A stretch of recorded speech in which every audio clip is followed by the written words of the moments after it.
আপনাদের সবাইকে স্বাগত আমাদের এই প্রিয়জন এই সময়ে। এই কোভিড পরিস্থিতিতে আমাদের প্রিয় মানুষেরা কোথায় আছেন, কেমন আছেন, কি করছেন সেসব নিয়ে আমাদের এই লাইভ আড্ডার আসর বাংলা ভিশনের পর্দায়। আজকে যে বিষয়টা নিয়ে আমরা আড্ডা দেব সেই বিষয়টা নিয়ে ব্যক্তিগতভাবে আমি খুব এক্সাইটেড। কেন এক্সাইটেড বলি যে আগামীকালকে একটি চলচ্চিত্র মুক্তি পেতে যাচ্ছে, যে চলচ্চিত্রের নাম হচ্ছে ৪৯ বাতাস। ৪৯ বাতাস কবি জীবনানন্দ দাশের কবিতায় এই শব্দটি আছে, ৪৯ বাতাস, যার মানে হচ্ছে পাগলামি, খ্যাপাটে, বায়ুচড়া। এক ধরনের পাগলামি নিয়ে এই সিনেমাটা করা, এবং এটার ট্রেইলার দেখেছি, এটার গানগুলো শুনেছি, দেখেছি, এবং সবটা দেখে আমি ভীষণ রকমভাবে এক্সাইটেড। যারা এটা ট্রেলার দেখেছেন ইউটিউবে গিয়ে বা বিভিন্নভাবে, সেখানে কমেন্টের ঘরে গিয়েও দেখতে পাচ্ছিলাম যে সবার প্রত্যাশা অনেক অনেক বেশি।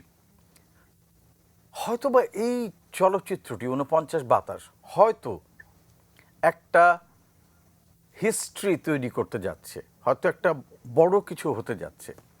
জানি না এই প্যান্ডেমিক সময়ে এসে কতটা দর্শক সফল হবে, কতটা ব্যবসা সফল হবে, কিন্তু চলচ্চিত্র হিসেবে যে এরই মধ্যে সফল, সেটার ইউটিউবে দর্শকদের যে কমেন্ট, সেই কমেন্ট দেখি মোটামুটি বলে দেওয়া যায়। তো আজকে আমরা আড্ডা দেব ৪৯ বাতাসের কলাকৌশলীদের সাথে।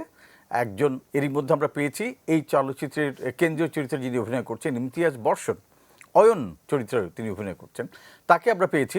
স্বাগত অয়ন। হ্যাঁ, আসসালামু আলাইকুম বাপ্পি ভাই। ওয়ালাইকুম সালাম, কি খবর অয়ন? আলহামদুলিল্লাহ, আপনি কেমন আছেন? সেটা এক্সেলেন্ট, খুব ভালো আছে। আমি এখন এই মুহূর্তে ভীষণ এক্সাইটেড অয়ন।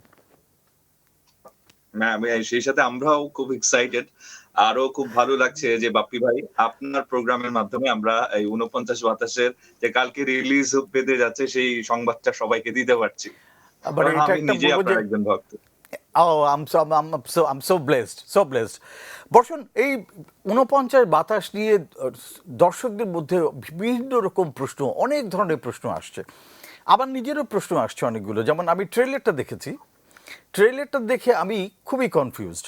নর্মালি হয় কি, একটা পোস্টার দেখলে পরে, ট্রেলার দেখলে পরে বুঝে ফেলা যায় যাচ্ছে সিনেমাটা কী নিয়ে, কোন দিকে যাচ্ছে, কী ঘটনা।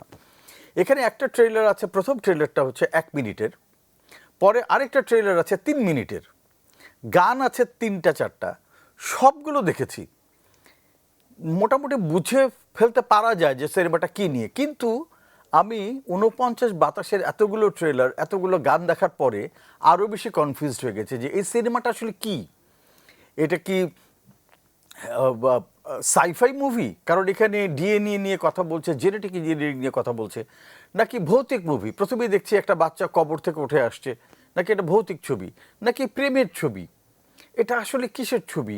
এই একটা বিশাল কনফিউশন, এবং গল্পটা ঠিক কী নিয়ে, কোন দিকে যাচ্ছে কিছুই ধরে উঠতে পারছে না। এত বড় একটা ট্রেলার দেখলাম কিন্তু কিছুই বুঝলাম না যে মানে গল্পটা কী হতে পারে। একটা অদ্ভুত মিস্ট্রি পুরো ছবিটাতে। এইটা আমি একটু বলতে চাই, এই যে মিস্ট্রির কথা আপনি বলেছেন, আর জীবনের যখন মিস্ট্রিটা হারিয়ে যায় তখন কিন্তু আসলে জীবনের কোনো মানে থাকে না। ট্রেলারে কথা বলছিলাম আপনাদেরকে যে এটা দেখে আমি ভীষণভাবে, আমি ব্যক্তিগতভাবে ভীষণ এক্সাইটেড, মুগ্ধ এটা কাজ দেখে। যারা দেখেছেন তো দেখেছেন, যারা দেখেননি চলেন আমরা আগে ট্রেলারটা একটু দেখে নিই। ট্রেলার।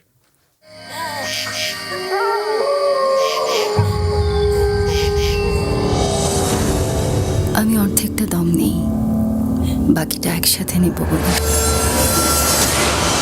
একটা ডিএনএ ক্যাপসুলে প্রিয়জনের ব্লুপ্রিন্ট প্রিজার্ভ করা যাবে। এটা কিন্তু একটা বড়সড় বিপ্লব ঘটাবে জেনেটিক্সে। আপনার আমার কথা মনে ছিল না, আবির কেনার উপলক্ষে আপনার কথা মনে করেছিল।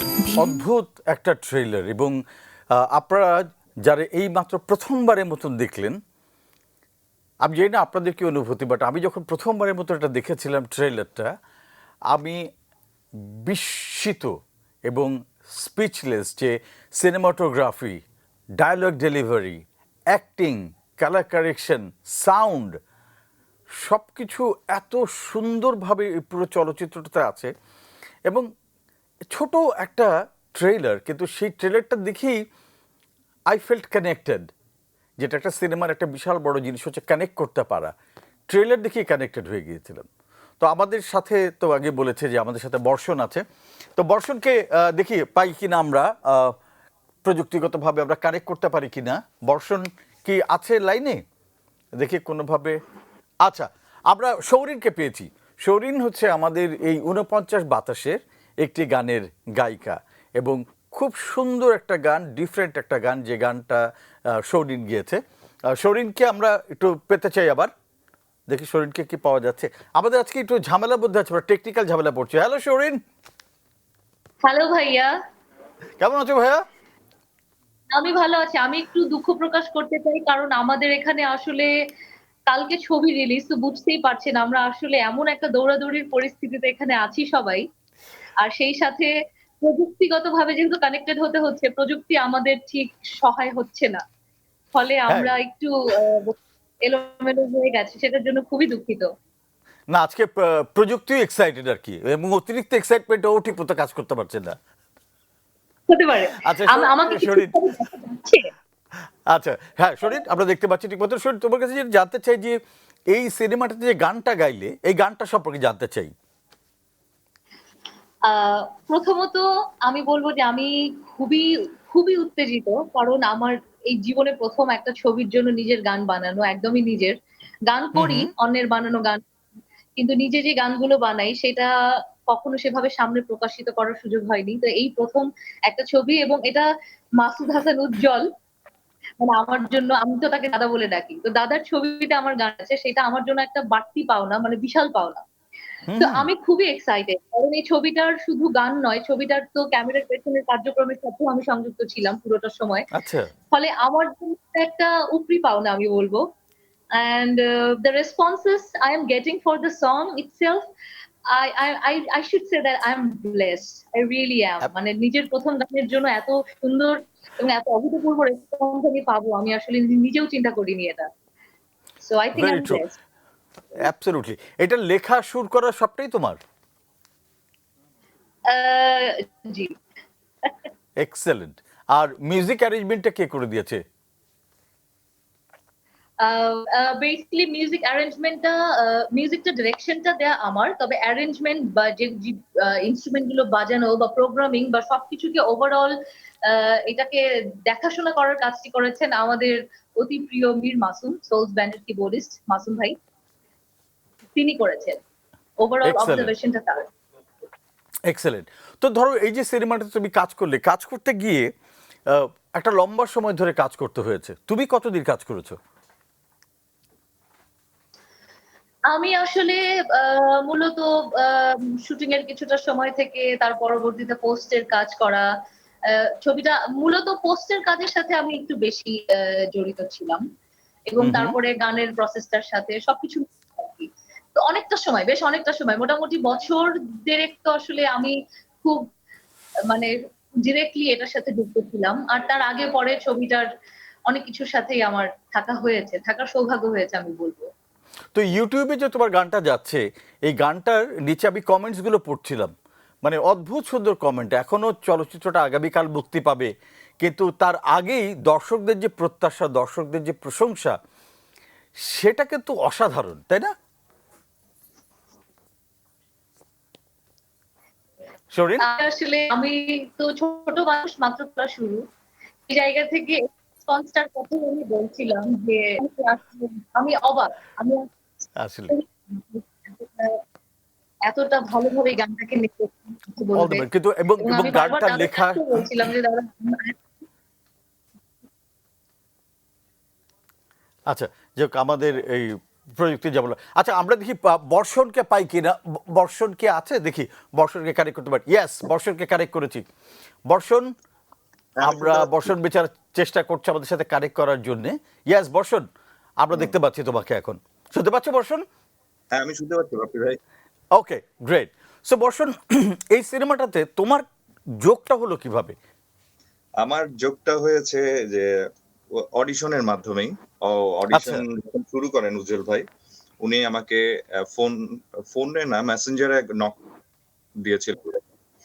আমি একটা তুমি একদিন এসে আমার সাথে অফিসে দেখা করো। আচ্ছা। কারণ আগের থেকে একটা সংযোগ ছিল ভাইয়ের সাথে, তো সেই সুবাদে উনি আমাকে ডেকেছিলেন। তো আমি গেলাম, গিয়ে দেখলাম যে উনি আমার আসলে একটা স্ট্রিপ পেইন্ট করতেছিলেন, হুম হুম একটা সিন ছিল সেটা। পরে ওটা পড়লাম, বলে আর একটা সিন করো। তো কিন্তু ওইভাবে একদিন আমি চলে আসি এটা পড়ে। কিন্তু তখনও হুম কিন্তু আমি কনফার্ম না, বা আমি জানিও না। পরে উনি আমাকে বললেন যে আমি একটা আসলে সিনেমা বানাবো ৪৯ হুম বাতাস। আমি আরো অনেকের অডিশন নিচ্ছি। আমার মনে হয়েছে তোমার তুমি ঠিকঠাক আছো, এজন্য তোমারও অডিশন নিলাম। কিন্তু তোমাকে আমি জানাবো। তো এইভাবে আচ্ছা। ধরেন মাস ২ এর মধ্যে আমি ৩-৪ বার উনার সাথে আমার দেখা হয়, কথা হয়। উনি আমাকে ডাকলে আমি যেতাম। ফাইনালি প্রায় মাস ২ এর পরে উনি যখন আমাকে কনফার্ম করলেন, তারপর আমি নিশ্চিত হলাম যে না, অয়নপুর আমি করতে যাচ্ছি, এবং পরিপূর্ণ স্ক্রিপ্ট আমি পেলাম। হুম হুম তখন আমি অয়নকে মানে কিছুই করতে পারি নাই। তারপর আমি দেখা শুরু করলাম আশেপাশে অয়নকে।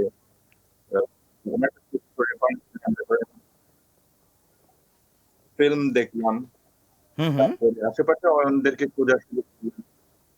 এইভাবে আসলে যুক্ত হওয়া, বেসিক্যালি অডিশনের মাধ্যমে। ওকে। শুনেছি যে মাসুদ হাসান উজ্জ্বল বেশ সবাইকে খাটিয়েছে, স্পেশালি তোমাকে এবং শার্লিনকে দুজনকেই ৮ মাস নাকি রিহার্সেলই করিয়েছে। হ্যাঁ, এইটা একটা ভালো দিক। ভালো দিক যে এই কারণে রিহার্সাল করার ফলে ওই হ্যাঁ। অনেকগুলো ব্যাপার আসলে সহজ হয়ে গেছে, মসৃণ হয়ে গেছে। কারণ এই ছবিটিতে কিছু লোকেশনের কিছু ছিল যেটা আসলে একটু দুরূহ ছিল যদি না আমরা রিহার্সাল না করতাম। রিহার্সাল আরেকটা যেটা হয়েছে, আমার সাথে কো-আর্টিস্টের খুব ভালো একটা বন্ডিং হয়েছে। বেশ ওকে। ভালো একটা বোঝাপড়া হয়েছে। তো আমরা বিষয়টা বুঝতাম। উজির ভাইয়ের ইশারাও বুঝতাম, কো-আর্টিস্টের ইশারাও বুঝতাম। তো সেক্ষেত্রে ক্রাউডেড লোকেশনে শুটিং করতে গিয়ে আর অনেক সহজেই আমরা অনেকগুলো কাজ করে চলে আসতে পেরেছিলাম। আমরা সেটাই শুনেছি যে প্রি প্রোডাকশনে প্রচুর কাজ করা হয়েছে, মানে অন দ্য লোকেশন গিয়ে রিহার্স করা এবং সেখানে ক্যামেরা নিয়ে গিয়ে সেটা লাইট দেখা, সব কিছু করা, এগুলো নাকি করা হয়েছে। ঠিক এগুলো নিয়ে আমরা আরও আলাপ করব, এবং এর যিনি এটার পরিচালক আমাদের উজ্জ্বল, তাকে আমরা কানেক্ট করতে পারলেই তার কাছে আমার অনেক প্রশ্ন আছে, অনেক কিছু জানার আছে যে কিভাবে এমন একটা অসম্ভবকে সম্ভব করলো, সেটা নিয়ে আমরা আসবো ফিরে। তো এখন ছোট্ট একটা বিরতি নিই, তারপর আশা করছি যখন ফিরবো এর পরিচালককে নিয়ে ফিরবো। ছোট্ট বিরতি।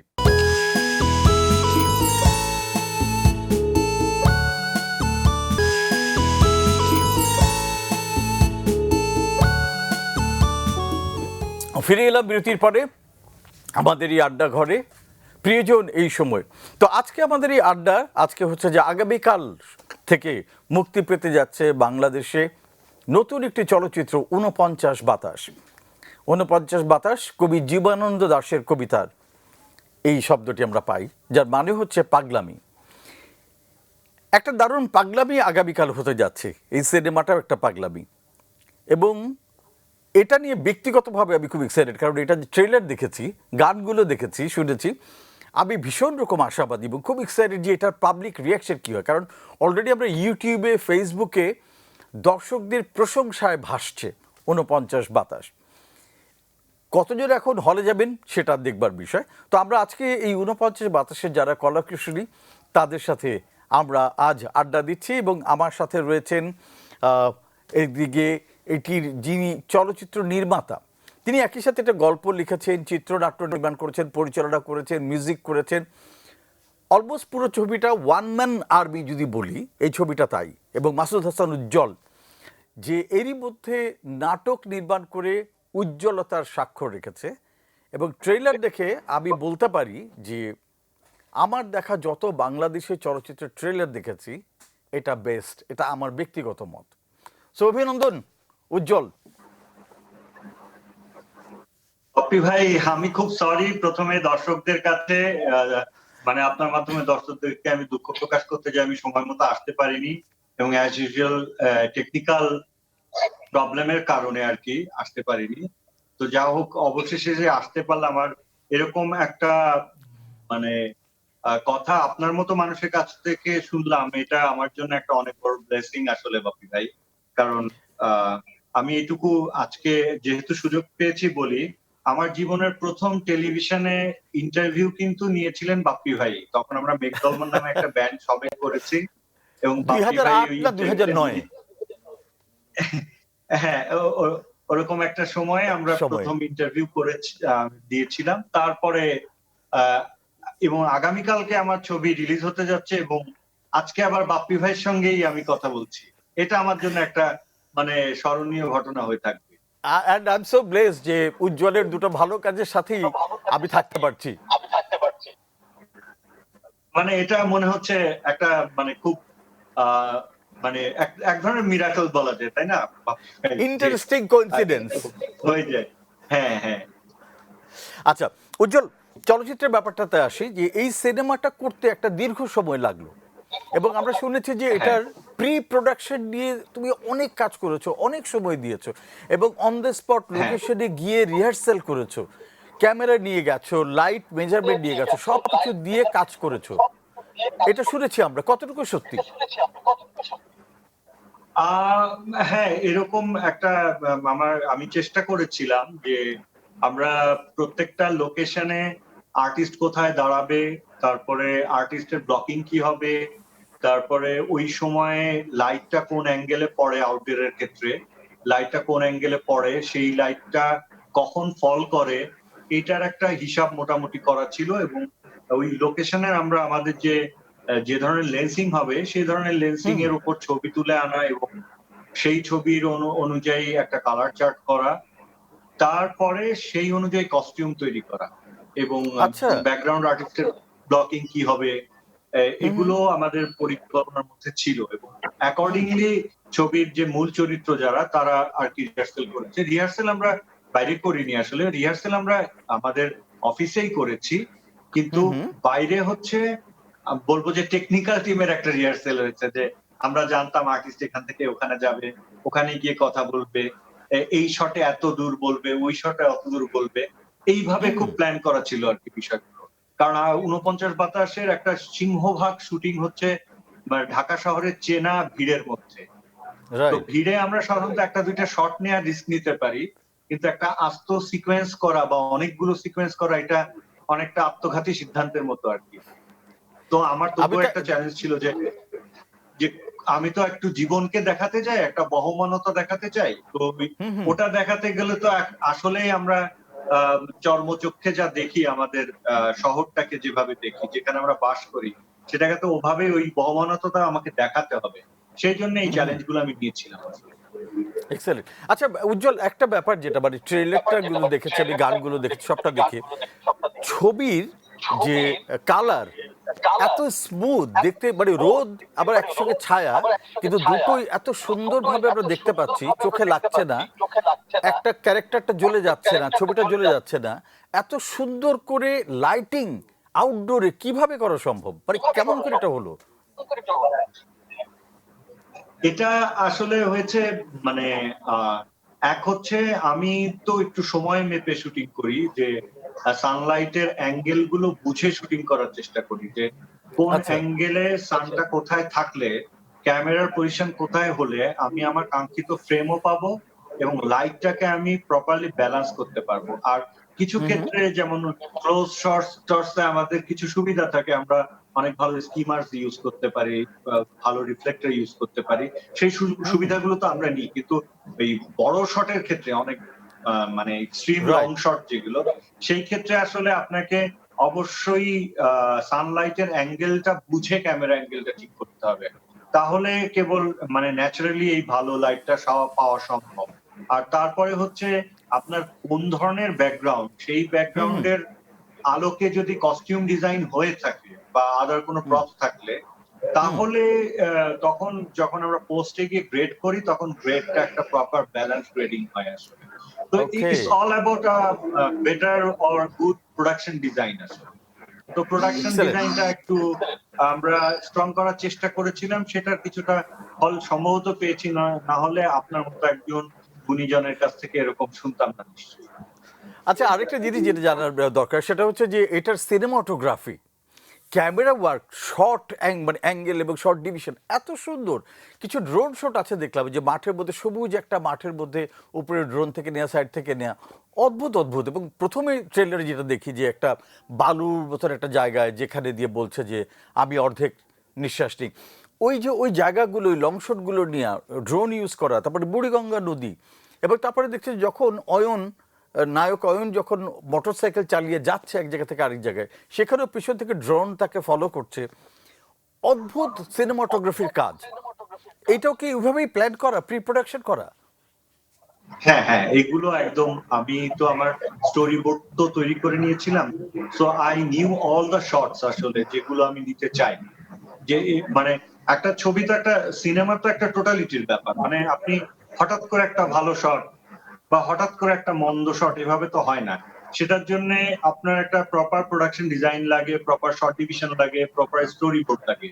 তো সেভাবে আমার এই কারণেই ছবিটা বানাতে এত সময় লেগে গেল, কারণ এত লম্বা একটা প্রিপারেশন যে মানে আমি ছবি শুট করার আগে আসলে জানি ছবিটা কি হতে যাচ্ছে, এটা আচ্ছা। বুঝতে পারা যে আমি এই শট নিলে এভাবে এন্ড করলে একটা টোটালিটি দাঁড়াবে, খুব রিদমিক লাগবে আসলে। মানে এখানে মিউজিকের ব্যাপারটা চলে আসে, ঠিক সিনেমার মিউজিক না, মানে যখন একজন ডিরেক্টরের মিউজিক্যাল সেন্স ঠিকঠাক থাকে বা একজন এডিটরের মিউজিক্যাল সেন্স ঠিকঠাক থাকে, তখন তার এডিটিংটা কিন্তু অনেক রিদমিক হয়, তার শর্ট ডিভিশন অনেক রিদমিক হয়, কোথাও রিদমটা ফল করে না।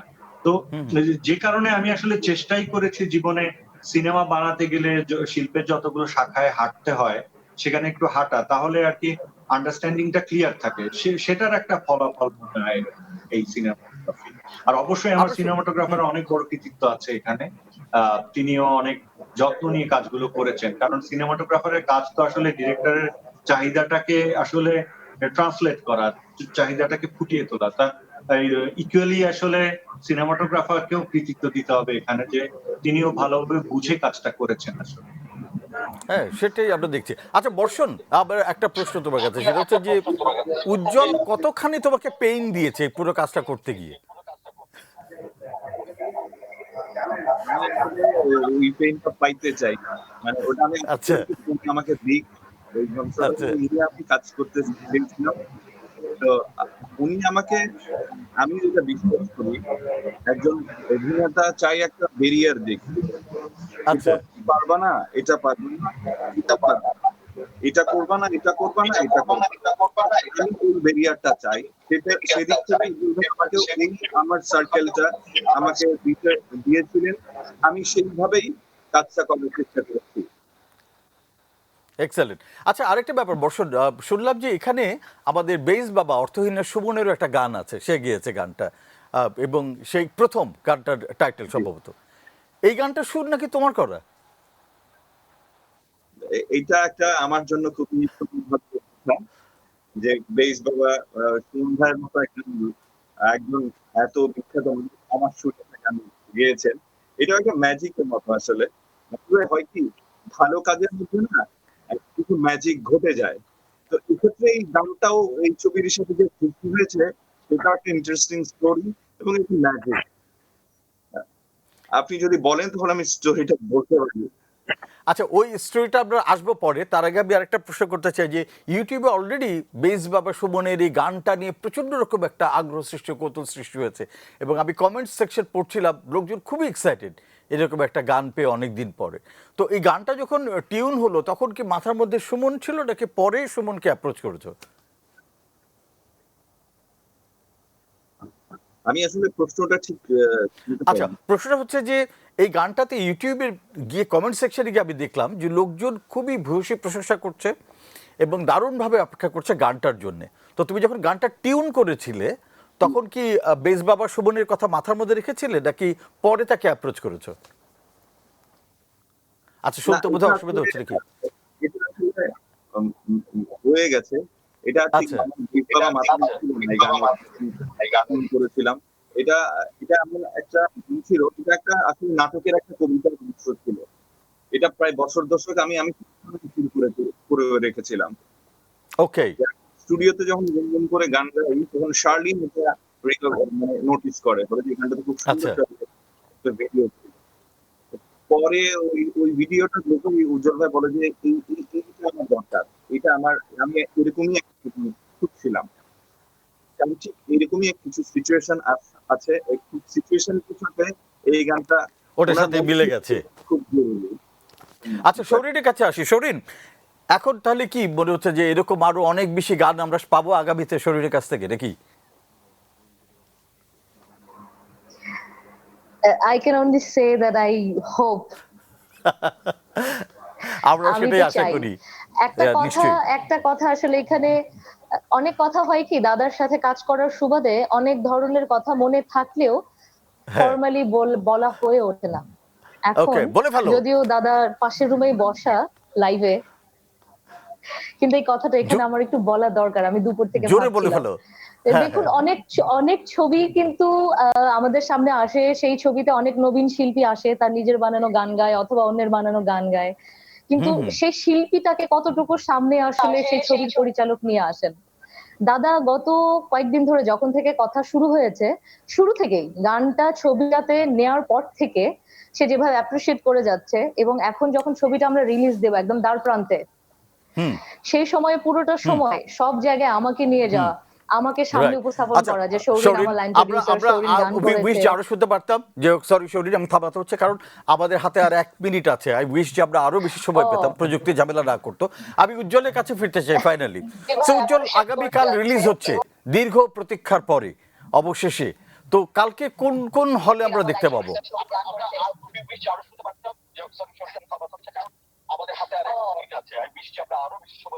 আচ্ছা, আমাদের টেকনিক্যাল, ইয়েস, উজ্জ্বল কি শুনতে পেয়েছো?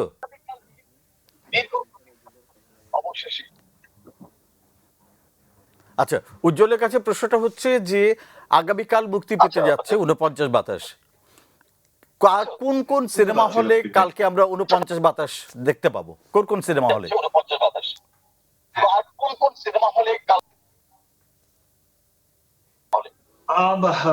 বসুন্ধরা সিটির সিনেপ্লেক্সে, এসকে সেন্টার মহাখালী, আর হচ্ছে সীমান্ত স্কয়ারে দেখা যাবে, আর চট্টগ্রামে দেখা যাবে হচ্ছে সিলভার স্ক্রিনে। এবং আমরা আজকে আসলে এখনো ঘোষণা দিতে পারিনি, একদম ফাইনাল মোমেন্টে আসলে যমুনা ব্লকবাস্টারের খুবই প্রচন্ড আগ্রহের কারণে আমাদেরকে আজকে একদম ফাইনাল মোমেন্টে রাজি হয়েছে যে কাল থেকে ব্লকবাস্টারে যাবে ছবিটা। কিন্তু আমরা এখনো ঘোষণা দিতে পারিনি, কারণ এখনো যদি আমি ওখান থেকে টেকনিক্যাল অ্যাপ্রুভাল না পাই যে সব ঠিক আছে, আমি তো ঘোষণা দিতে পারছি না। কিন্তু এটা নিশ্চিত যে কাল থেকে ব্লকবাস্টারেও ছবিটা আসলে দেখা যাবে, যমুনা ব্লকবাস্টার।